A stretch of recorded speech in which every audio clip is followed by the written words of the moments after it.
덕일중학교는 원도심 학교이고 교육복지 중점 학교이고 2011년부터 혁신학교로 지정돼서 운영하고 있고요. 그리고 2017년에 혁신더하기학교로 운영이 돼서 올해까지 운영이 되고 있습니다. 그리고 올해 혁신학교 재지정을 받아서 2022년부터 2024년까지 혁신더하기학교를 3년 연장 운영하게 되어 있고요. 저희 학교가 이제 원도심 학교이고 주변에 경제적인 어려움을 호소하는 친구들이 많다 보니까 학교에 진학하는 아이들이 기초학력도 좀 떨어지고 정서적으로 좀 도움이 필요한 아이들도 많고 이런 친구들이 많이 이제 진학을 하고 있는데 선생님들이 열정적인 마음을 다 담아서 그런 아이들이 즐겁게 학교 생활을 하기 위해서 노력을 하고 있는 그런 학교입니다. 저희가 이제 혁신 더하기 학교로 운영이 되면서 교육과정 재구성에 대한 고민들이 굉장히 많았는데 2019년에 선생님들이 좀 변화를 가져보자 해서 교육과정 재구성을 하고 주제통합 수업을 실시하게 되었는데요. 우리도 이제 마을교육과 관련된 교육과정을 운영을 해보자라는 선생님들의 요구들이 있었고, 한 선생님이 학교 앞에 전주천이라는 곳이 있고 아이들이 매일 접하는 곳이고 매일 오가는 곳이니 전주천을 가지고 우리 한번 마을교육과 연관된 교육과정을 한번 운영을 해보자라는 의견을 주셨고, 그러면서 이제 전주천에 대해서 연수도 듣고 강의도 듣고 그래서 전주천과 관련된 수업 준비를 하게 되었습니다. 네, 발원지라고 하면은 원용왕, 몇 학년에서 그러면 이 전주천을 가지고 교과융합 수업을 했으면 좋겠는지를 이제 상의를 했는데 2학년, 3학년은 아무래도 시험이 있고 진도 맞추기 이런 어려움들이 있더라고요. 그래서 자유학기를 하고 있는 1학년을 데리고 한번 진행해보자라는 의견을 주셔서 1학년 선생님들끼리 모여서 어떤 교과에서 그럼 교과융합에 참여할 것인지 회의를 거쳐서 국어, 과학, 체육, 기술과정, 영어, 한문 이 선생님들이 함께 해주시기로 하셨습니다.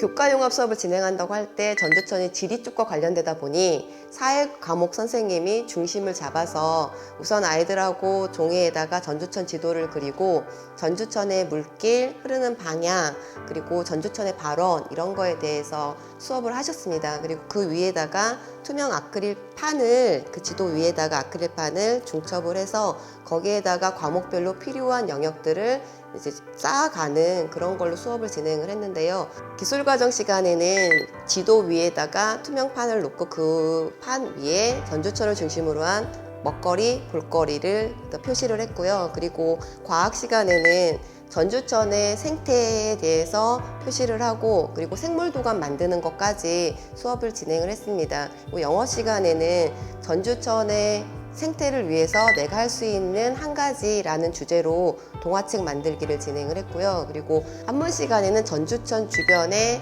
지역의 한자 표기 그리고 한자의 뜻 이런 내용을 가지고 수업이 진행이 됐고, 그리고 체육 시간에는 처음에 아이들한테 바른 걷기 수업이 진행이 됐고요. 그 다음에는 체육 선생님이 아이들을 데리고 전주천에 나가서 걸어보면서 새로운 마음으로, 그러니까 수업을 하기 전에는 그냥 걸었다고 한다면 전주천 수업이 끝난 다음에 걸어보면서 생물도 다시 보게 되고 전주천을 바라보는 눈길도 달라질 거라고 생각을 하고 이제 마지막에 이제 아이들을 데리고 전주천을 걷는 수업을 하고요. 그리고 마지막에는 국어 시간을 통해서 이 수업을 하면서 아이들이 느꼈던 소감, 네, 그런 것들 작성하는 걸로 순서대로 이제 수업을 계획을 했습니다. 그리고 다 수업이 끝나면 저희가 이제 팜플렛처럼 자료를 만들어서 아이들한테 나눠주고, 수업에 참가하진 않았지만 선생님들한테 저희가 이제 전주천을 가지고 이런 수업을 했습니다라고 자료도 공유하고 주변 학교하고도 자료를 공유하고 하려고 네, 계획을 하고 있습니다.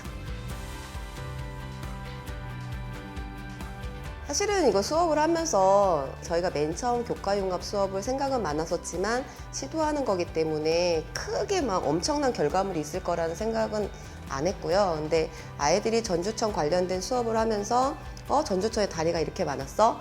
전주천에 이렇게 이런 것들이 있었어? 라는 이야기들도 하고, 그리고 전주천의 먹거리 같은 거를 이렇게 살펴보면서 아이들이 모르는 것들이 사실은 많이 있더라고요. 근데 그런 것들을 새롭게 알아가는 시간이었던 것 같습니다. 그래서 자기가 아는 주변의 전주천에 대해서 조금 더 알았던 시간이었던 것 같아요.